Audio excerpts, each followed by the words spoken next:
vocês já vão entender porque eu fui da página 10 para 173. Vamos voltar um pouquinho, que é exatamente essa conspiração do PL. Vamos voltar aqui um pouquinho. Que são essas empresas que o IVL que estava envolvido com o Partido Liberal.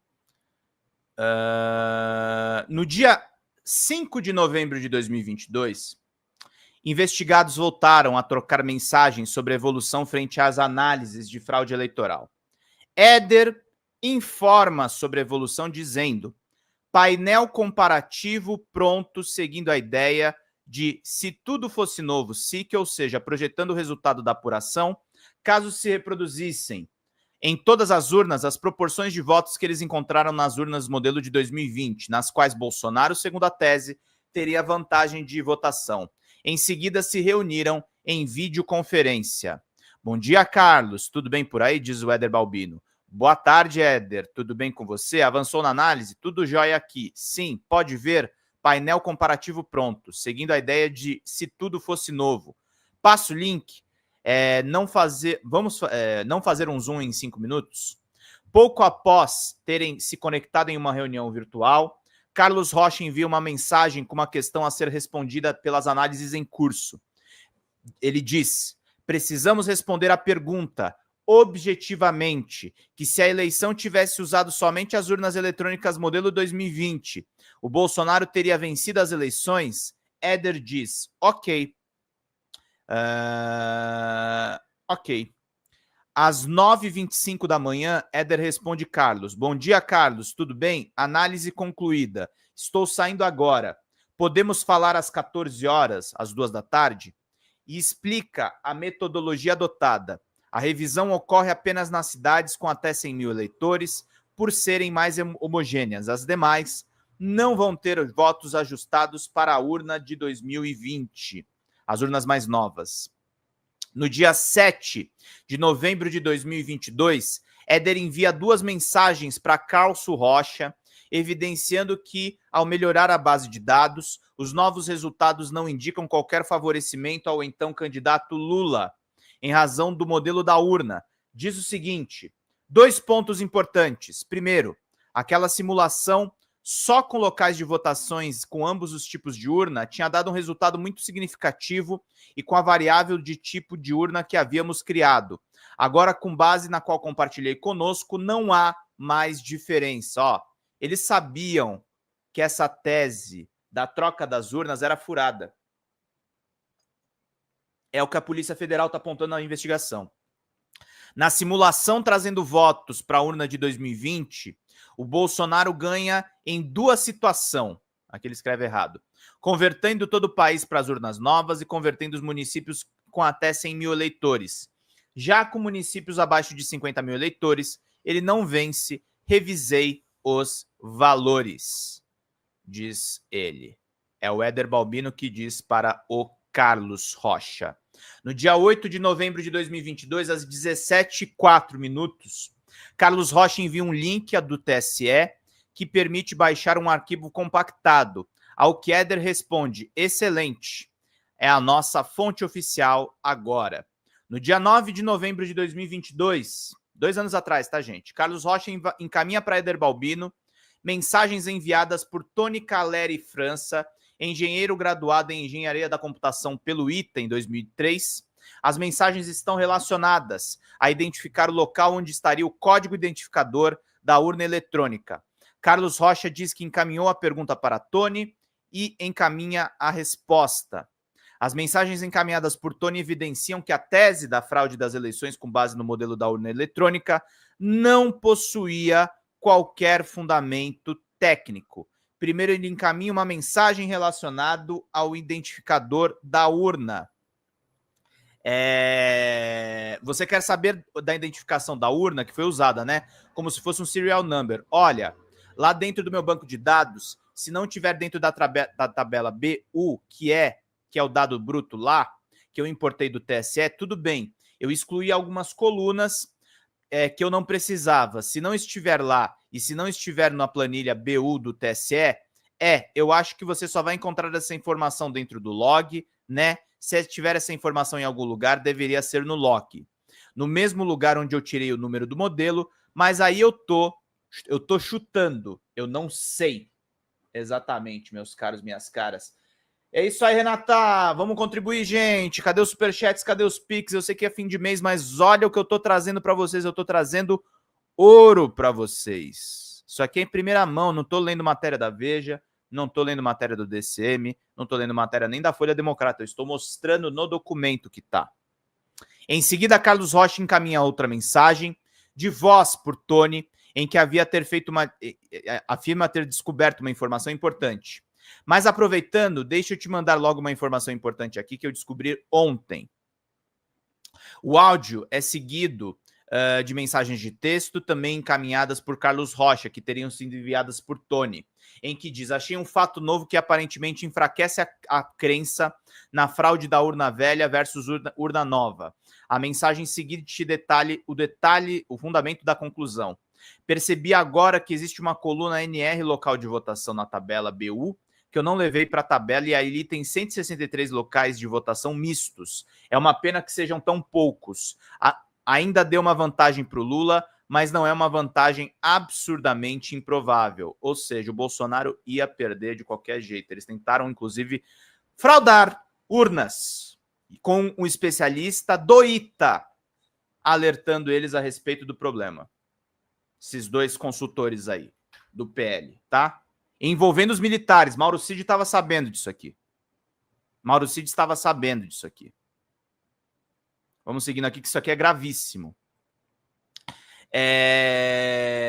Em nova mensagem de áudio encaminhada por Carlos Rocha a Éder Balbino, de autoria de Tony, o interlocutor descreve todo o procedimento adotado que afasta a tese da fraude eleitoral com base no modelo da urna eletrônica. No trecho final da mensagem, ele diz: isso realmente enfraquece a crença, né, de ter fraude no sistema, no ST.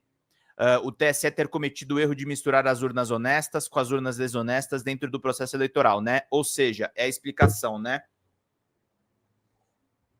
A hipótese de que as populações que votaram na urna velha e na urna nova são diferentes, parece que realmente ocorre. São populações diferentes, porque o TSE distribuiu as urnas de maneira, abre aspas, discriminatória desse tipo, né? Beleza. Às 22h47, Carlos Rocha encaminha a Éder uma mensagem que, pelo conteúdo, possivelmente é de autoria de Tony Caleri, em que afirma categoricamente: achei informação do local da votação, agrupando as urnas por local de votação, e a correlação entre urna velha e vantagem para o Lula desaparece. Mesmo diante de evidências de que não houve fraude no pleito de 2022, os investigados ainda insistem em identificar algum dado que poderia colocar em descrédito o processo eleitoral, evidenciando o dolo que culminou nos fundamentos falsos apresentados na representação eleitoral peticionada pelo Partido Liberal. Minha linha editorial é no estilo da figurinha do Alexandre Uglandi, de O Relatório, exatamente. Alexandre Uglandi é muito engraçado, né, gente? Porque os memes estão... Já vai chegar na piroca do Alexandre, que tá nesse relatório também. Gente, vamos lá, vamos fazer contribuições aqui ao nosso canal. A gente precisa muito da ajuda de vocês.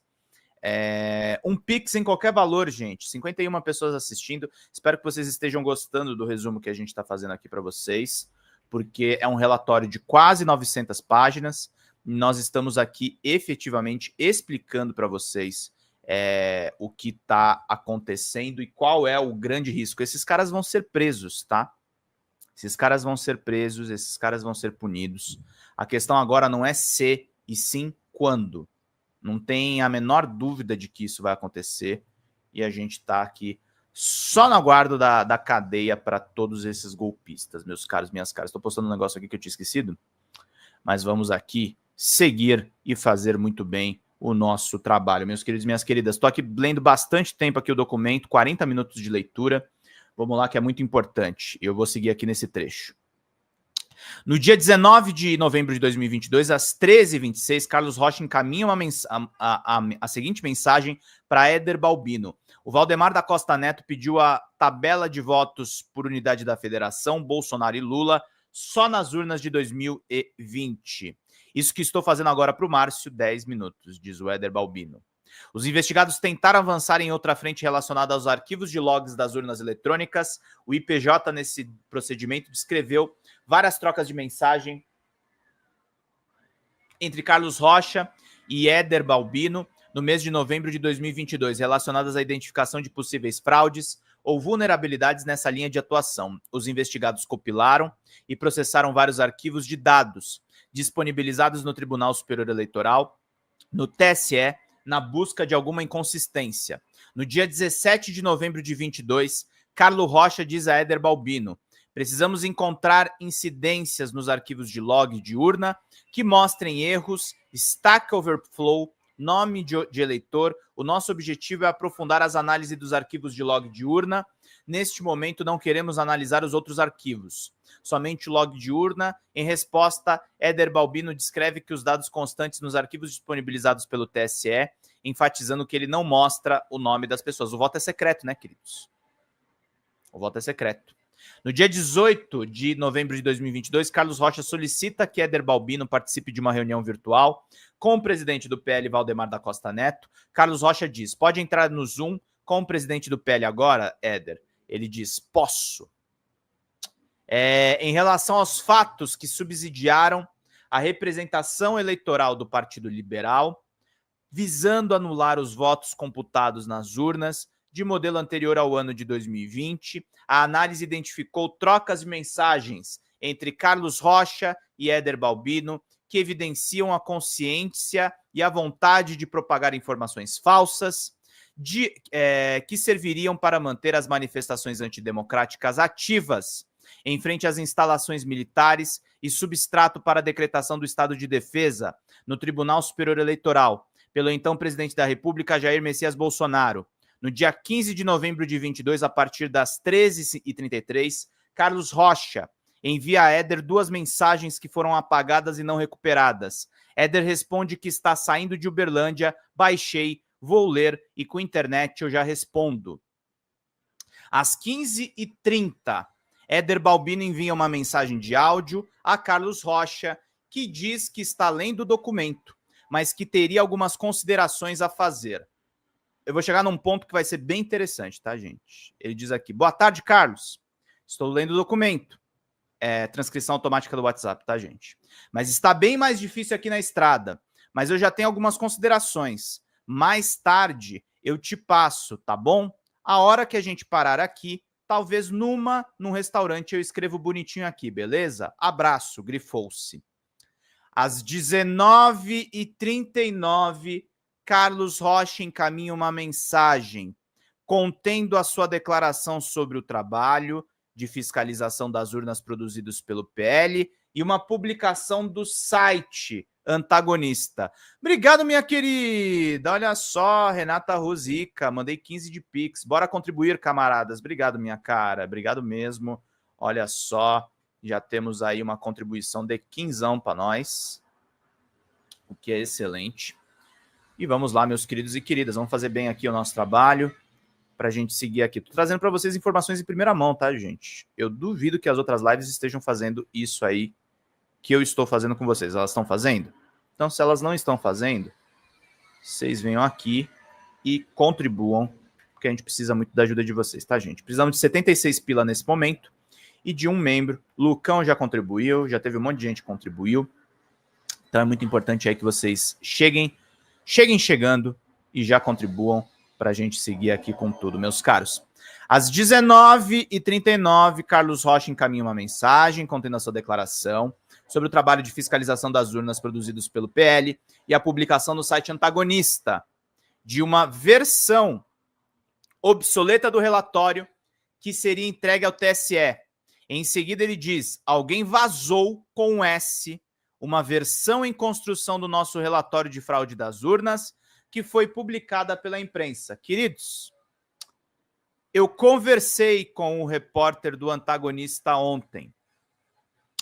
Quem vazou esse dado, que estava sendo subsidiado pelo Valdemar da Costa Neto, e consciência dos militares, foi o advogado do Bolsonaro, o Fábio Weingarten. Boca Grande, ele vazou o documento que seria o fundamento do PL para a fraude das urnas para a imprensa. Num veículo que ele, inclusive, tentava usar como meio de comunicação dele. Os caras começam a brigar entre si. É um plano golpista completamente atrapalhado. Com um monte de gente que é pavão, com um monte de gente que é invejosa. Com cada um querendo o protagonismo para si. Estou trazendo para vocês aqui bastidor. Eu conversei com uma pessoa ontem que foi a responsável por essa reportagem. As mensagens encaminhadas por Éder Balbino evidenciam que os investigados tinham plena ciência de que os argumentos levantados sobre possíveis fraudes e vulnerabilidades nas urnas eletrônicas eram falsos. Após descrever que teriam vários ajustes necessários a fazer, Éder Balbino encaminha uma mensagem de áudio em que demonstra a falsidade do argumento apresentado pelo PL. Porque, Carlos, como eu já tinha te falado, é possível, você mesmo viu, que o nome da zona do CI, da identificação da zona, da cidade, da seção, estão no arquivo. Então é possível identificar que aquele log é daquela urna por conta dessas informações. Então o documento não, a meu ver, não está coerente nesse aspecto, entendeu? Por isso precisa de uma série de ajustes, grifa-se. Em seguida, Carlos Rocha passa uma orientação a Éder Balbino para evitar a divulgação de informações que poderiam fragilizar a ação da organização criminosa em desacreditar o processo eleitoral. Diz, se alguém ligar para você, a orientação é dizer que a Gaio fez um trabalho técnico para o IVL e, como é confidencial, somente o PL pode fazer declarações sobre o tema. Em seguida, ainda no dia 15 de novembro de 22, Carlos Rocha envia uma mensagem aparentemente tentando tranquilizar Éder, em razão da divulgação dos dados que não são condizentes com a verdade apurada durante as análises. Diz, o trabalho da Gaia é estritamente relacionado com a análise de dados. Qualquer opinião técnica sobre os resultados é de responsabilidade do Instituto Voto Legal. Tá bom, queridos? Isso era um mecanismo que eles criaram envolvendo especialista do ITA para dizer que haviam fraudes no processo eleitoral. Tá bom, meus caros? Era isso que estava rolando nos bastidores, era essa tentativa de golpe que nós estamos acompanhando aqui. Vamos para partes mais picantes, porque essa questão técnica também é bem relevante, mas eu quero trazer para vocês aqui uma informação mais doida. Olha só, eu vou pegar um trecho aqui específico para vocês entenderem. Vamos lá. Espera que eu já vou achar aqui. Aqui vocês viram também como é que as coisas estão tocando aqui. Espera aí só um pouquinho. Deixa eu ver se é isso aqui mesmo que eu achei. Espera só um pouquinho, gente. Acho que é isso mesmo.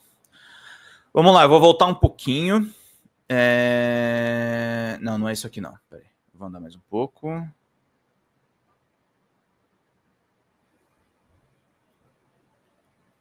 Só um segundo, gente. Isso. É aqui.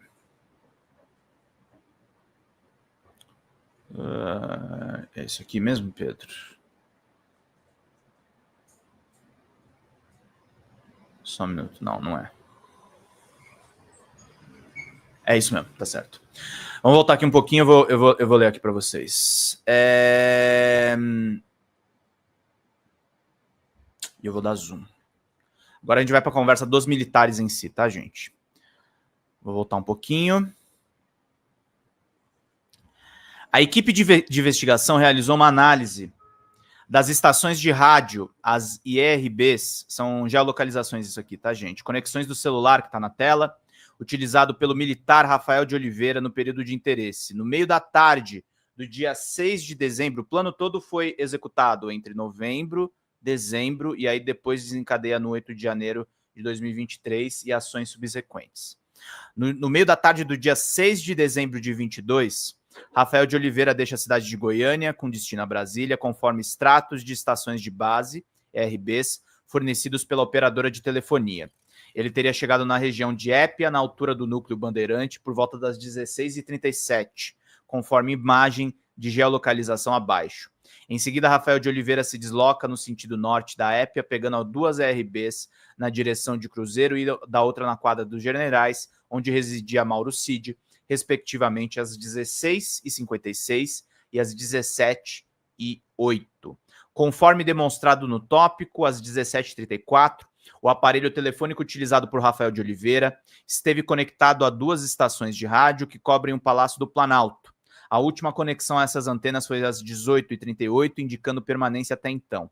No mesmo dia, 6 de dezembro de 22, os extratos dessas localizações fornecidos pela TIM no terminal telefônico, que era utilizado por Mauro Cid, mostram que às 17h46 houve uma conexão entre esse aparelho e uma antena-estação compatível com a região do Palácio do Planalto.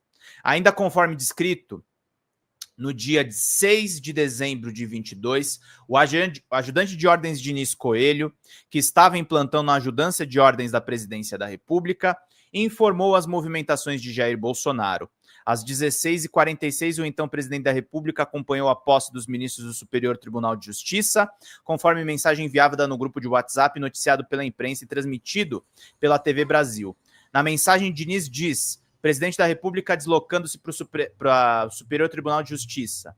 Logo depois, às 17h56, Diniz relata presidente no Planalto. E às 18h31, presidente no Alvorada, segue o conteúdo das mensagens.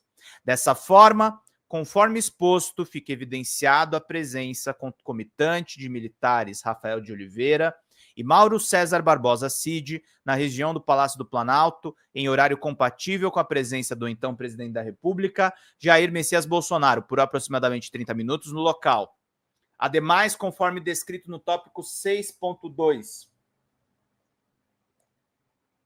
exatamente neste mesmo dia e horário, Mário Fernandes, então secretário executivo da Secretaria-Geral da Presidência, estava no Planalto e imprimiu o planejamento operacional denominado Punhal Verde-Amarelo, que descreve um plano para prender e executar o ministro Alexandre de Moraes, além de integrantes da então chapa vencedora das eleições presidenciais Luiz Inácio Lula da Silva e Geraldo Alckmin, evoluindo após a sua presença na região do Palácio do Planalto. Os registros da localização das torres de rádio do Major Rafael de Oliveira se deslocam para a região militar, que abrange o quartel-general do Exército em Brasília, a quadra residencial dos generais, onde Mauro Cid residia, e a Praça dos Cristais, onde abrigava manifestantes contrários ao resultado das eleições e pregavam um golpe de Estado. Conforme os dados dessas torres de rádio, Rafael de Oliveira permaneceu no local por aproximadamente das 19h09 às 21h57, quando retornou à cidade de Goiânia, Goiás. Ainda no dia 6 de dezembro, após saírem do Palácio do Planalto, evidenciando o ajuste das ações, Mário Fernandes encaminha para Mauro Cid, às 19h42, a seguinte mensagem de áudio: tu passa, por favor, o meu endereço abaixo, por meio seguro, para os nossos camaradas, cara. No dia seguinte, no dia 7 de dezembro de 22, Rafael de Oliveira compra um iPhone 12, utilizado para ações clandestinas, do dia 15 de dezembro de 22, com pagamento em espécie. Por que o cara tá fazendo isso aqui, gente? Para não deixar rastro de transação de eletrônica na lógica Fast Apple, localizada na cidade de Goiânia, Goiás. Após requisição policial, a empresa Apple forneceu os dados cadastrais vinculados a esse telefone para ação clandestina no dia 15 de dezembro, vinculado ao codinome Japão. Em resposta, a empresa forneceu a cadeia de usuários registrados no referido aparelho. Nesse sentido, a análise constatou que antes de Rafael Oliveira registrar o usuário no aparelho, o fato ocorreu no dia 11 de dezembro. O usuário fastapplegmail.com, vinculado à loja de comercialização de telefones celulares e outros serviços correlatos, foi registrado no referido aparelho celular no dia 10 de outubro. Essa investigação está muito bem feita, gente. Tem localização de antena de rádio, tem a compra dos celulares, tem tudo. Tudo. E eu quero chegar no trecho que diz o seguinte. Eu estou tentando achar aqui. Só um minutinho, gente. Eu vou achar aqui, que é muita coisa mesmo também. Denominado. Não é punhal.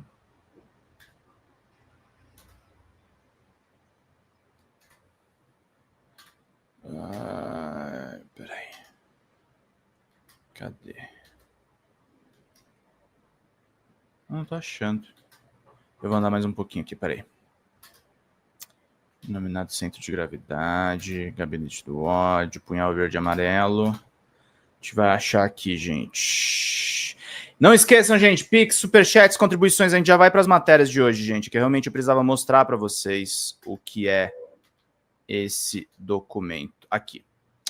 Conforme descrito no presente relatório, a investigação identificou que após a elaboração do plano operacional realizado pelo general Mário Fernandes para prender e matar o ministro Alexandre de Moraes, e da mesma maneira, os integrantes da chapa eleita de Luiz Inácio Lula da Silva e Geraldo Alckmin, o núcleo de militares com formação em forças especiais do Exército, os denominados FE, realizaram um encontro no dia 12 de novembro de 22, na residência de Braga Neto, para apresentar o planejamento das ações clandestinas, aquela que eles imprimiram no Palácio do Planalto, com o objetivo de dar suporte às medidas necessárias para tentar impedir a posse do governo eleito e restringir o poder judiciário.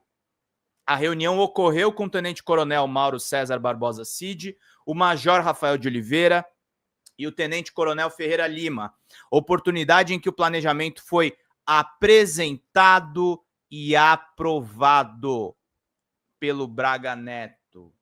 O Braga Neto queria matar o Lula, o Alckmin e o Moraes. E ele deu ok para as pessoas fazerem esse tipo de coisa. A parte em que tentam assassinar o Alexandre é assustadora, porque tem um codinome de um militar chamado Gana, que isso talvez seja uma das poucas coisas que são mais falhas na investigação, porque é um grupo de militares com codinomes, o Japão é o cara que organizou tudo, mas tem um chamado Gana que ninguém consegue localizar. O pessoal tem o número de telefone do Gana, mas não tem o nome desse militar. E esse cara ia fazer o assassinato, tá, gente? Às 20h31, o usuário Gana adiciona o Rafael Martins Diogo Blast ao grupo Copa 2022, do grupo Signal. Além disso, o usuário Gana desabilitou as mensagens temporárias desse grupo. Olha só. As mensagens trocadas entre os integrantes do grupo Copa 22 demonstram que os investigados estavam em campo, dezembro de 22, tá, gente? Divididos em locais específicos para executar ações com o objetivo de prender ou de matar o Alexandre de Moraes, de acordo com o planejamento descrito no documento Punhal Verde e Amarelo. Às 20h33, a pessoa associada com o codinome Brasil, telefone que está na tela, informa que em um dos locais que eles estavam atuando, diz: estacionamento em frente ao Gibão Carne de Sol, estacionamento da troca da primeira vez. Em seguida, a pessoa associada ao codinome Gana informa que já estava no local combinado. Tô na posição. O interlocutor Brasil responde: ok. A análise realizada de geolocalização indica que provavelmente o estacionamento citado é o local em frente ao restaurante Gibão, localizado no Parque da Cidade, especializado em culinária nordestina. Em frente ao restaurante fica um estacionamento 04 do parque. Às 20h40, em chat privado do aplicativo Signal, eles não usaram só o WhatsApp, tá, gente? Signal é para tentar ocultar os dados. A pessoa vinculada ao codinome Teixeira Lafayette 230 tenta uma ligação com o usuário Diogo Blast, associado ao Tenente Coronel de Oliveira, mas não é atendida. Às 20h42, Teixeira Lafayette 230 encaminha as seguintes mensagens para Rafael de Oliveira, Diogo Blast, Opa, Alemanha. Na mensagem é possível perceber que o usuário Teixeira Lafayette 230 recebeu o codinome Alemanha. Na ação clandestina e por exclusão, o codinome Japão foi utilizado por Rafael de Oliveira, Diogo Blast. Em seguida, Teixeira Lafayette 230, Alemanha pergunta, na escuta, Rafael de Oliveira diz, sempre, e aí? A extração pericial identificou que, após as referidas trocas de mensagem, os interlocutores realizaram chamadas por voz pelo aplicativo Signal entre os horários de 20h47 e 22h03. Praticamente de forma concomitante, às 8h43, o interlocutor Brasil encaminha a seguinte pergunta para o grupo. Qual é a conduta? Em resposta, a pessoa de codinome Teixeira Lafayette 230, Alemanha, pede para aguardar. Brasil responde, ok. Em seguida, às 20h47, Rafael de Oliveira, Japão, associado ao codinome Diogo Blast, envia uma mensagem no grupo pedindo para manter em posição e em seguida ele diz, estou na posição. Em seguida, o integrante da ação que usava o codinome Áustria informa no grupo Copa 2022 que está chegando e pergunta qual é a sua posição, Gana? Ele fica sem resposta, mas o usuário Teixeira Lafayette compartilha às 20h53 um print de uma notícia do portal Metrópolis com a manchete. Com placar apertado, o Supremo Tribunal Federal adia a votação do orçamento secreto para segunda. Às 20h57, a Áustria diz, eu estou perto da posição, vai cancelar o jogo? Possivelmente querendo saber se a ação iria ser cancelada. Cerca de 2 minutos depois, Teixeira Lafayette responde, abortar, Áustria, abortar, voltar para o lugar de desembarque, estamos aqui ainda. As trocas de mensagem indicam que os interlocutores estavam em locais distintos, conforme um planejamento organizado anteriormente. Conforme exposto, as trocas de mensagem do grupo do aplicativo Signal indicam que a pessoa associada ao codinome Teixeira Lafayette Alemanha exercia um papel de liderança no grupo, decidindo inclusive abortar a ação que estava sendo executada. O contexto das mensagens trocadas indica que a ação desenvolvida tinha relação com a notícia do adiamento da votação que estava sendo realizada naquele dia no Supremo Tribunal Federal. No dia 15 de dezembro de 22, os ministros encerraram as atividades do plenário no início da noite. Ainda faltavam 2 votos para encerrar o julgamento, que somente seria finalizado na segunda-feira, dia 19 de dezembro de 2022. As conversas do grupo Copa 2022 prosseguiram, evidenciando a liderança de Teixeira Lafayette 230 e os procedimentos de desmobilização dos investigados, conforme o exposto. Determinou que a Áustria voltasse ao local de desembarque. Na mensagem ele diz, estamos aqui ainda, indicando que a pessoa que estava acompanhando pelo menos por mais uma pessoa. Em seguida, Teixeira Lafayette continua orientando os integrantes do grupo e diz, Gana, prossegue para o resgate com o Japão. Logo depois relata que a pessoa de codinome Brasil já teria ido para o ponto resgate, revelando a existência de um local pré-estabelecido, onde os integrantes da ação clandestina fossem resgatados. Teixeira Lafayette ainda passa instruções sobre um veículo possivelmente utilizado na ação. Moto fica onde parou, tira a bateria e coloca capa. Gente, essa ação, eu não vou continuar lendo, mas só para frisar mais alguma coisa. Esse Gana, por exemplo, ele chega a estudar, pedir um táxi para que justamente as pessoas não detectem os pagamentos dessa operação. Foi muito cuidadoso isso aqui. Foi muito cuidadoso. Cada um estava fazendo uma coisa. Tinha gente de moto, tinha gente indo a pé. O Gana, ele faz um trajeto que ele tenta pegar táxi, depois ele vai a pé. Os caras estavam na esquadra, na asa sul, do imóvel onde mora o ministro Alexandre. Só que eles erraram o horário. Ele ia ser morto ou sequestrado ali, queridos. Isso aqui é um plano de assassinato. Com nomes codificados, com informações trocadas. Mas é isso, meus queridos. São todos golpistas e assassinos, tá, gente? Isso aqui é coisa de de filme de assassinato. Com as galhofas do WhatsApp, com essa coisa aqui que foi absurda, que a gente tem que mostrar para vocês, óbvio, que é o militar Holland, numa conversa com outro aqui que tá falando... Eu vou tentar achar isso aqui, peraí. Só mostrar mais duas coisas e a gente já vai para as notícias, tá, gente? Ó, vocês estão vendo que hoje eu tô me estendendo. Eu peço para vocês o máximo de contribuições, porque essa live tem que fechar a meta, tá, gente? Tô trazendo para vocês documentos aqui.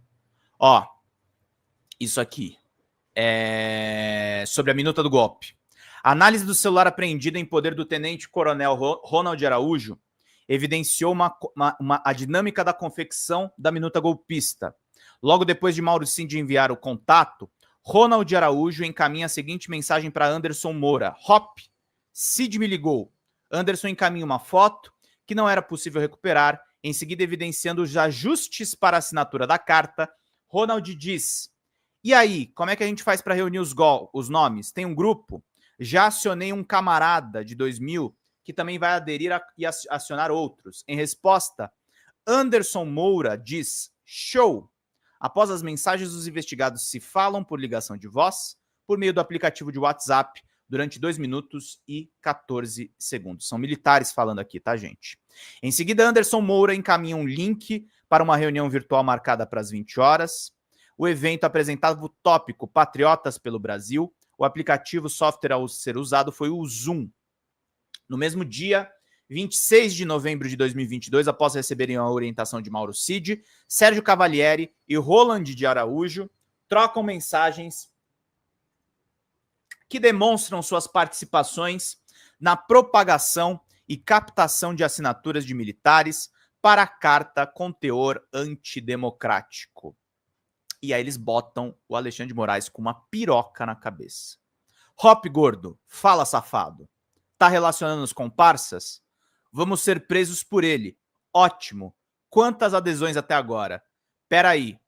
O vagabundo, seguinte. Pô, meu celular tá com a bateria, acho que fodida.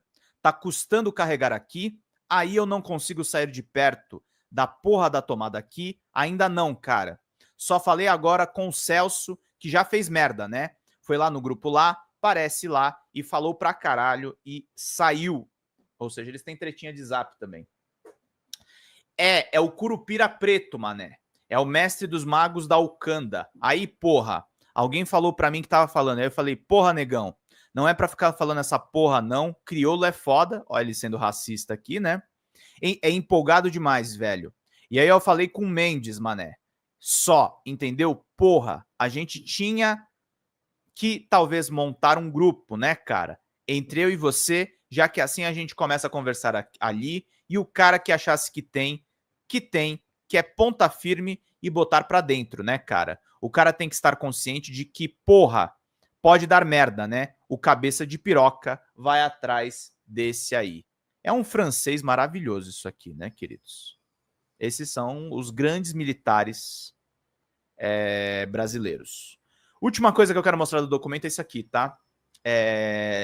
O Exército e a Aeronáutica não aderiram ao golpe de cara, mas nós tínhamos... Isso aqui é o arsenal que iam utilizar para matar o ministro Alexandre de Moraes. Uma metralhadora A14, tem lança-rojão, tem o A14 que é lança-rojão, tem uma metralhadora de grosso calibre M249 e tem um lança-granadas também de 40 milímetros. Isso aqui ia ser usado para matar o ministro Alexandre. Olha lá. A Marinha tinha tanques, segundo o documento, prontos para dar o golpe, tá, queridos? Ia ser um golpe militar old-fashioned, tá? Segundo pelo menos o que esses caras dizem nas investigações que a Polícia Federal encontrou. Além de ratificar o então presidente Jair Bolsonaro, tinha elaborado um decreto da minuta golpista, as mensagens encaminhadas pelo contrário Riva ainda confirmam a adesão do almirante Almir Garnier ao intento golpista. Riva diz: o Almir Garnier é patriota, tinham tanques no arsenal prontos. Em resposta, o interlocutor diz que o 01, referindo-se a Jair Bolsonaro, deveria ter rompido com a Marinha e que o Exército e aeronáutica iriam atrás. Tá bom, queridos? Eles tinham tanques. Tanques. É isso, meus caros. Era para ser um editorial, mas eu fiquei falando aqui por 1 hora porque esse é o documento. Eu estou trazendo para vocês as notícias em primeira mão. Tudo que está saindo na imprensa, vocês estão sabendo sem filtro aqui. Então, gente, Xana mandou aqui R$1, falta 75. Isso aqui vale superchat. Isso aqui não vale R$100, aliás, de meta. Isso aqui vale R$400. Eu estou trazendo para vocês documentos, estou trazendo o arquivo bruto do que está rolando. Eu fiquei lendo essas porcarias ontem à noite para tentar entender e contar para vocês o que rolou. Foi muito grave o que rolou. A gente ia entrar em guerra civil por conta desses idiotas. E que bom que a Polícia Federal descobriu o plano todo. Tá faltando algumas pontas, tá faltando indiciar essa Zambelli aí, que tá no documento também com o senador Marcos Duval, que gravou o ministro Alexandre. Todos eles estão lá. Eu organizei todas essas informações para vocês saberem exatamente o que aconteceu, gente.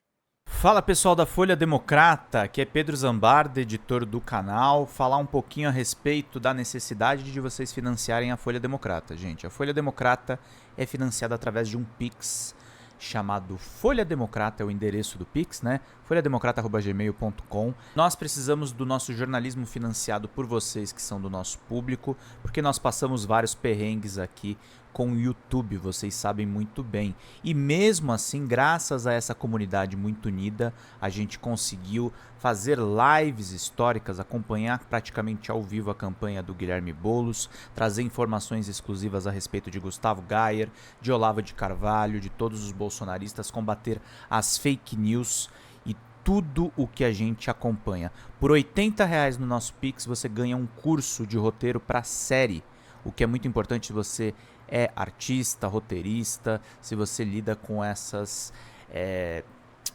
práticas da economia criativa. Outra forma de você colaborar também é se tornando membro aqui do nosso canal. Isso é muito importante para você fazer as suas atividades por aqui, porque você tem acesso a vídeos exclusivos e nós temos um curso de jornalismo básico para você poder acompanhar a partir de R$5, que é ministrado por mim. A gente tem aí quase uma dezena de aulas e muito conteúdo para você poder acompanhar. Meus caros, minhas caras, financiem o jornalismo independente, financiem o jornalismo que se posiciona à esquerda, financiem o jornalismo na internet, que traz informações confiáveis, checadas, que cruza informações e que trata você, que é o nosso público, de uma maneira muito séria. Vida longa e próspera, gente. Cuidem dos seus. Até mais. Tchau, tchau.